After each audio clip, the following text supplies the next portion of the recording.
Hola, buenos días. Mi nombre es Carol Sanabria, abogada de la Universidad del Rosario, y el día de hoy quería compartir con ustedes un poco acerca de las medidas adoptadas por el Gobierno Nacional y por el Consejo Superior de la Judicatura, administrador de la rama judicial, en vista que estas medidas, como lo hemos visto desde ya hace tiempo, han obstaculizado o trastocaron el normal funcionamiento de la Administración de Justicia.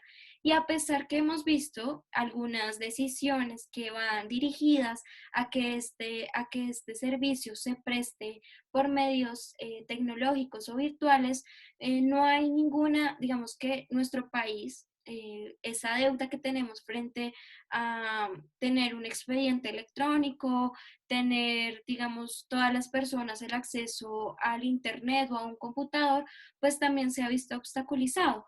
En esa medida creo que es una charla interesante, no solo para nosotros como abogados que ejercemos nuestro ejercicio a través del litigio, sino también para toda la comunidad.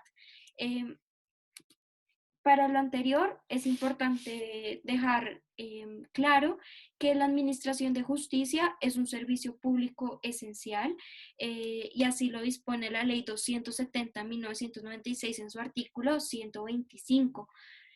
Lo anterior implica sin lugar a dudas que su prestación se encuentra encaminada a asegurar la satisfacción de una necesidad de carácter general, principalmente por dos razones. La primera creo yo que es para asegurar las libertades y proteger nuestros derechos, y por otro lado, para exigir el cumplimiento de obligaciones y deberes que le incumben al Estado y a nosotros también como particulares. Bajo este concepto, el artículo 228 de la Constitución Política obliga a que el ejercicio de la función pública de administrar justicia, y por lo tanto todas las actuaciones tendientes a esa finalidad eh, se deben ajustar al principio de continuidad. Es decir, se exige que los funcionarios vinculados a la rama judicial presten este servicio de justicia en forma permanente y regular, lo que se traduce a que no podría existir interrupciones en el tiempo ni en el espacio, salvo algunas excepciones que establece la misma ley, como la que nos encontraríamos hoy en día. También quería traer a colación o sea, una figura del derecho procesal, que es la del juez natural, que es una garantía constitucional consagrada en el artículo 29 de la Constitución Política, que es destinada a asegurar, en últimas, a que cualquier persona que se encuentre inmersa en un conflicto eh, tenga seguridad que cualquier autoridad judicial lo va a poder resolver. Y este principio se ve plasmado, o más bien desarrollado, en el artículo 16 del anterior Código de Procedimiento Civil y el actual artículo 15 del Código General del Proceso, donde establece que la jurisdicción ordinaria tiene una competencia residual y en virtud a ello podrá conocer todos los procesos que no estén atribuidos a otro juez, como lo decía anteriormente, para que cualquier conflicto que tenga cualquier persona tenga seguridad de que podrá acudir a la jurisdicción. Em, el principio de continuidad de la jurisdicción se encuentra en el reconocimiento de la Administración de Justicia precisamente como un servicio público esencial, y conduce a determinar que cualquier cese de actividades o suspensión de, digamos, de trabajo de las personas que están vinculadas determina una contrariedad a nuestro ordenamiento jurídico, y por lo mismo no tendría ninguna fuerza vinculante, ni para los sujetos procesales ni para, digamos, la comunidad en general. Esto se ve desarrollado principalmente en la jurisprudencia, eh, supongo que en un contexto de paros judiciales. Sin embargo, hasta el momento no se ha encontrado un pronunciamiento frente a la situación que tenemos hoy en día. Sin embargo, les dejo una sentencia, una cita, que es la sentencia C037 del 96, con magistrado ponente Vladimiro Naranjo Mesa, que recoge un poco todo lo que he dicho hasta este momento. Ahora quisiera pues repasar brevemente los decretos que ha expedido el gobierno nacional en torno a, a esta emergencia que estamos viviendo. Inicialmente se expide el decreto 417/2020, donde se decreta el estado de emergencia económica, social y ecológica el 17 de marzo por un periodo de 30 días.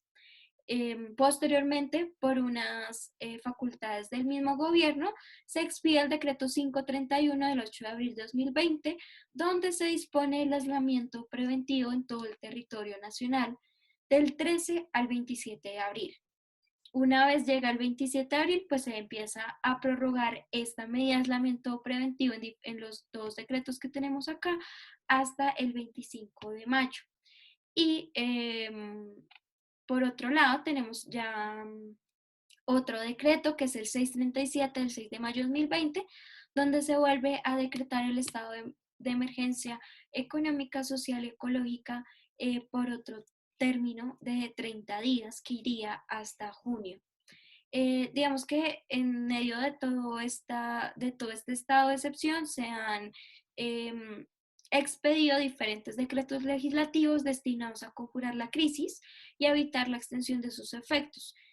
Puse 73, pero creo que pueden haber muchos más, entonces nada más es como un acercamiento.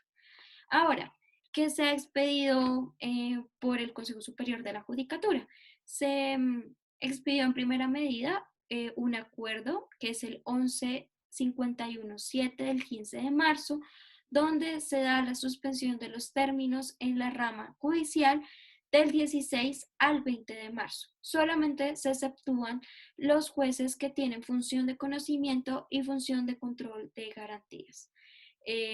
Se ve como acá en esta línea del tiempo, se ve como diferentes acuerdos han extendido esa suspensión de términos hasta que llegamos al acuerdo 1154/9 del 7 de mayo, donde se suspende del 11 al 24 de mayo. Hasta el momento no se ha expedido otro acuerdo que se hable de otra suspensión, de, digamos que sea más allá del 24 de mayo o hasta junio. Sin embargo, vamos a ver como unos temas específicos que sí se mencionan en los decretos expedidos por el Gobierno Nacional. Además de la suspensión de términos, tenemos que también se suspendió la revisión eventual de tutelas por parte de la Corte Constitucional en el acuerdo 1151/9. También se suspendió, o bueno, o se exceptuó más bien los términos de la Corte Constitucional y hasta el acuerdo 1152/9 se exceptúa el control inmediato de legalidad de los actos que se estén expidiendo en el marco de un estado de excepción de carácter general por autoridades nacionales. Eh, lo que quiere decir pues que esto acá se puede ver un poco digamos, la poca experiencia que se tiene en estos temas, no solo por Colombia, sino pues por todos los países. Y está clarísimo que en el primer acuerdo, a pesar de que se tenía que exceptuar el control inmediato de legalidad o los términos o la competencia que tenía la Corte Constitucional para revisar decretos y actos generales en el marco del estado de excepción, pues eh, a pesar de eso sí se reflejaron en otros acuerdos posteriormente. Y ahora quiero mostrarles un poco de las excepciones a esta suspensión de términos. Como veíamos anteriormente, sí, se dieron principalmente en el área penal con función de control de garantías o de ejecución de penas. Después ya se abre paso a los jueces que tienen función de conocimiento para los trámites que impliquen la libertad inmediata de los procesados en asuntos de casación, extradición, revisión y a segunda instancia. Eh, Además de esto, sale un decreto que es el 567/2020, donde se, digamos, inviste funciones jurisdiccionales a los procuradores principalmente para procurar para que procurar que las personas que sean víctimas de violencia intrafamiliar tengan también esta posibilidad de acudir a donde los procuradores. Y se amplía también a los procesos de adopción en donde solo se haya admitido la demanda. Después llega el acuerdo 1154-6 de 20 de abril, perdón, del 25 de abril. Acá ya vemos cómo se dan excepciones en cada, digamos, en cada asunto contencioso, penal, civil, familia, laboral y disciplinario, donde pues ya, digamos, tenemos una claro, en el contencioso cabe recalcar que no son, digamos, no son procesos contenciosos, sino simplemente son los de carácter público, como el control de nulidad, nulidad inconstitucional y control inmediato de legalidad, que son más que todo para digamos, para los actos que anteriormente estábamos diciendo. Em, en civil sí se abre paso a autos que resuelvan recurso de apelación, emisión de sentencias anticipadas en primera y única instancia y la que deban proferirse por escrito, y también los procesos de restitución de tierras. En laboral se tienen pensión de sobrevivientes, incremento y reajustes y retroactivos pensionales, solicitudes de personas en condición de discapacidad, fuero sindical pendientes de resolver de segunda instancia. En disciplinario, los procesos regidos por la ley 734/2002 que se encuentran, pero solamente que se encuentran para fallo. Ya en el acuerdo 1154/9 del 7 de mayo, se abre también paso en el área penal para tener la posibilidad de acudir a tener la autorización previa de búsqueda selectiva en base de datos, declaratoria de persona ausente, declaratoria de contumacia o suspensión de poder dispositivo. Digamos que esto puede ayudar un poco a recoger pruebas o material probatorio digamos, en procesos penales. Sin embargo, pues creo que quedaría todavía algunos temas por exceptuar. También tenemos que se dan digamos, en los jueces de conocimiento en temas de extinción de dominio y responsabilidad para adolescentes. Bueno, el decreto 491 del 28 de marzo de 2020 también es una norma que regula algunos aspectos de la administración de justicia. Dice en primera medida que la notificación o comunicación de los actos administrativos se podrán realizar por medios electrónicos. También hace una ampliación de los términos del derecho de petición a 30 días hábiles, cuando se trata de documentos e información a 20 días hábiles, y cuando se trata de peticiones relacionadas con el cargo de la persona a 35 días hábiles, lo cual en mi criterio pues obstaculiza digamos, de gran manera los derechos fundamentales de las personas, no solamente el mismo derecho de petición, sino otros derechos. Y además creo que es un instrumento pues esencial que tiene la comunidad para poder comunicarse con la administración y para poder tener ese derecho a la información pública, a la transparencia, pero, pero claro, todo esto se da porque las personas que atiendan estos derechos de petición en este momento no tienen todos los medios para responderlos de forma completa, porque o tienen la información no sé, en la sede donde ellos trabajan y no tienen toda la documentación virtualizada, pero creo que sí fue un tiempo excesivo. Por otra parte, las actuaciones administrativas y judiciales en sede administrativa se podrán suspender los términos. Y creo que esto es importante resaltarlo porque el decreto 491 dice que esta suspensión de términos se podrá realizar hasta la emergencia sanitaria. Y la emergencia sanitaria está consagrada en la resolución 385/2020 que expidió el Ministerio de Salud. Y tiene unos términos más, o sea, digamos, esta emergencia sanitaria se expide hasta el 30 de mayo. Entonces, puede no coincidir con otros términos que se disponen, por ejemplo, en el decreto de emergencia económica por el gobierno nacional, o pueden no coincidir con en los decretos que disponen el aislamiento preventivo.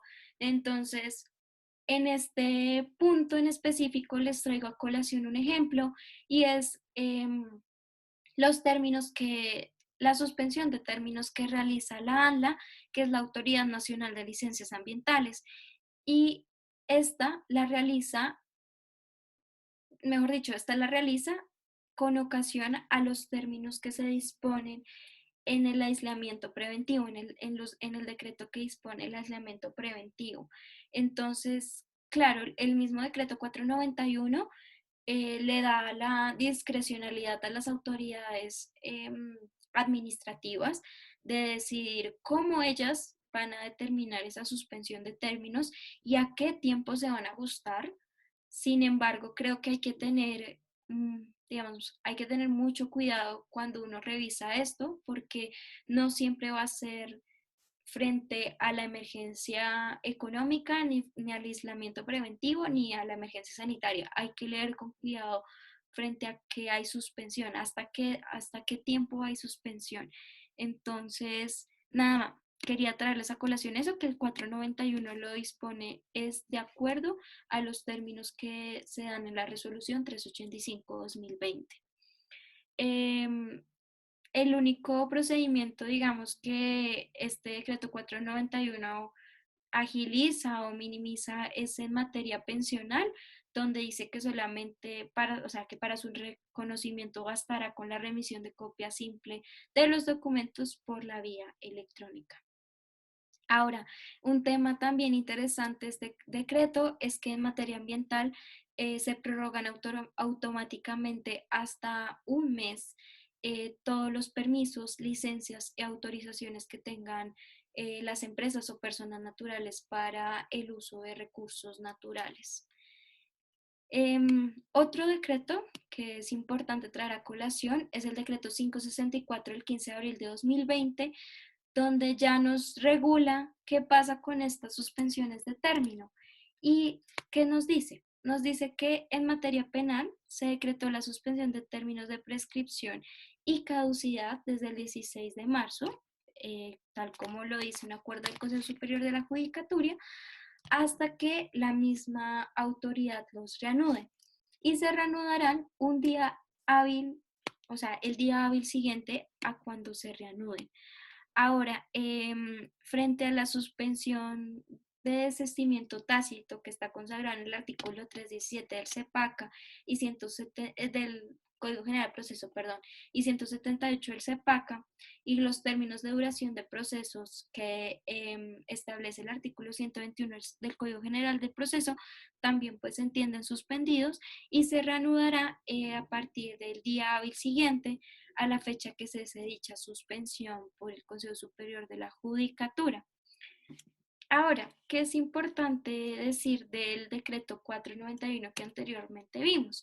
Y es que establece la continuidad de los servicios de arbitraje, conciliación y otros métodos alternativos de solución de conflictos. ¿Y cómo? Pues mediante el uso de tecnologías de la comunicación.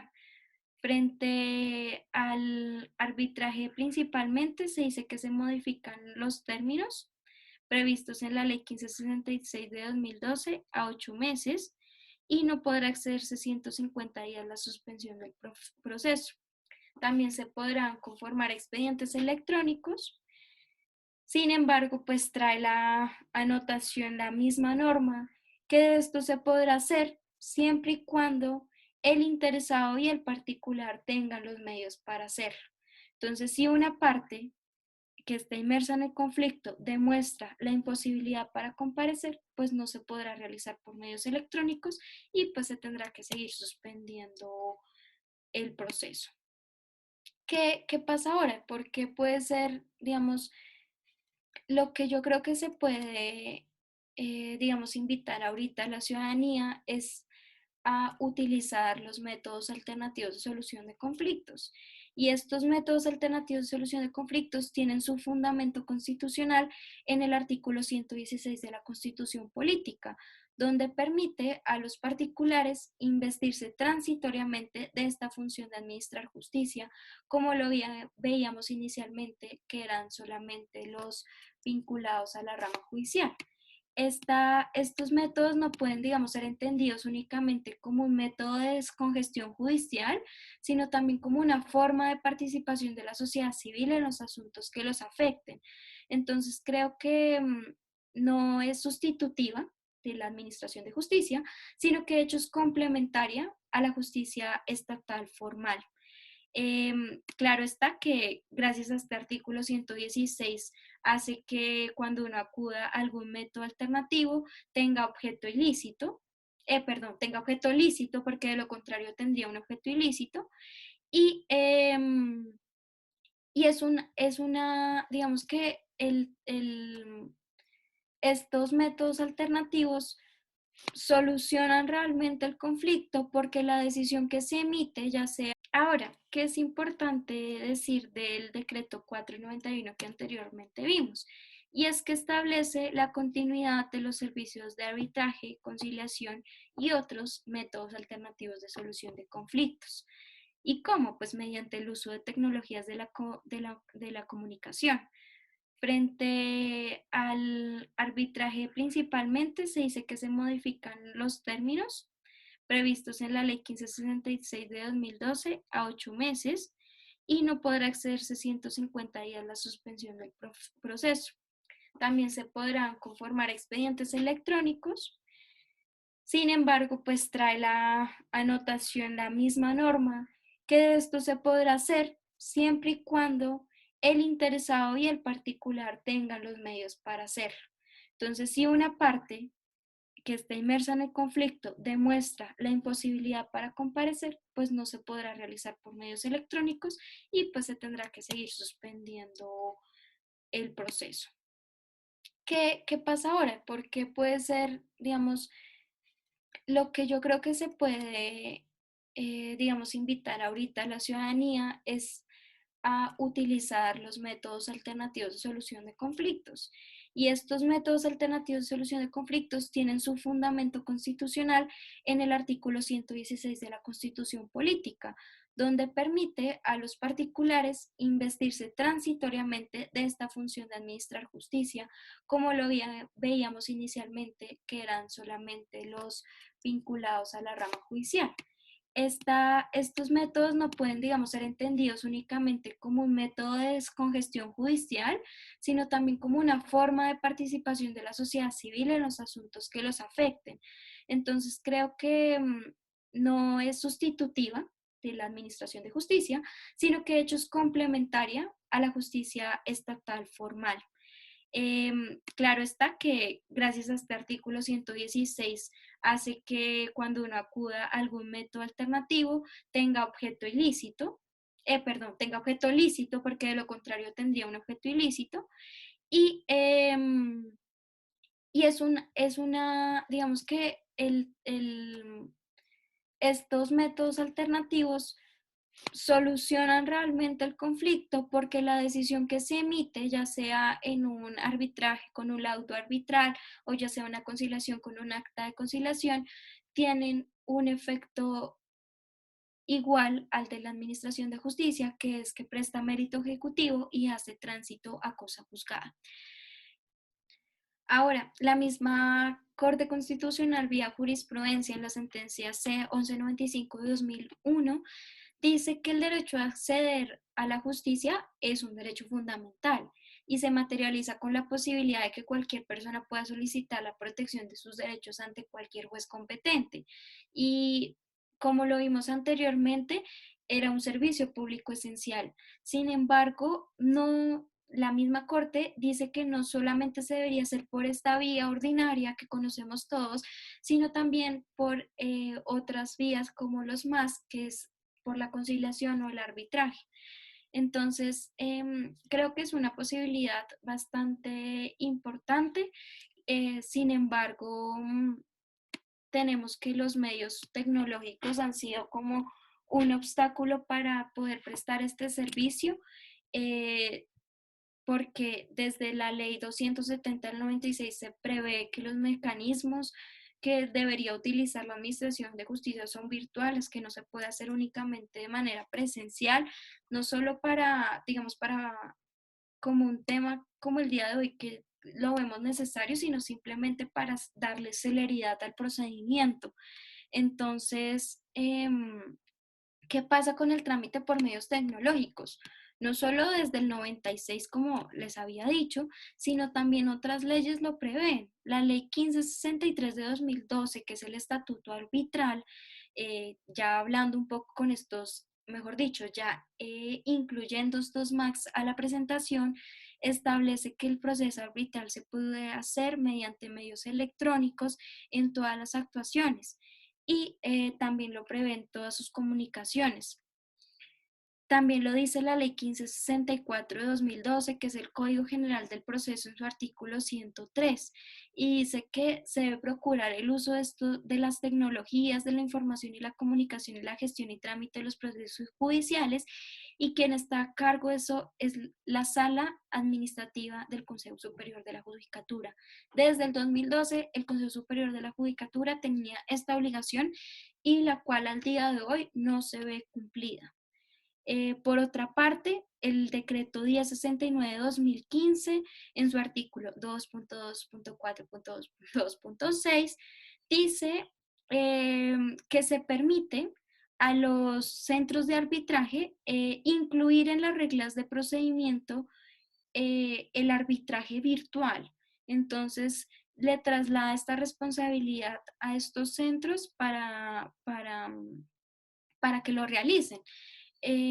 Algo que dijo Cárdenas, que es el director del Centro de Arbitraje y Conciliación, es que desde la expedición del decreto 491 se encontró que a la fecha la mayoría, el 66,6% de los centros han diligenciado la encuesta, están prestando el servicio de manera virtual, pero también se evidenció que se ha disminuido en un porcentaje superior al 50% las solicitudes en materia de conciliación y arbitraje.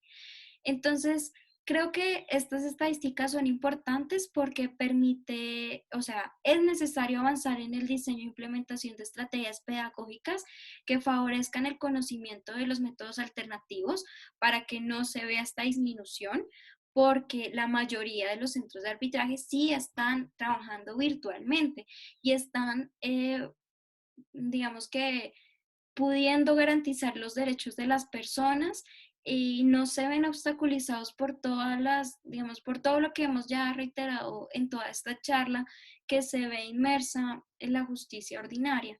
Entonces, es importante darlos a conocer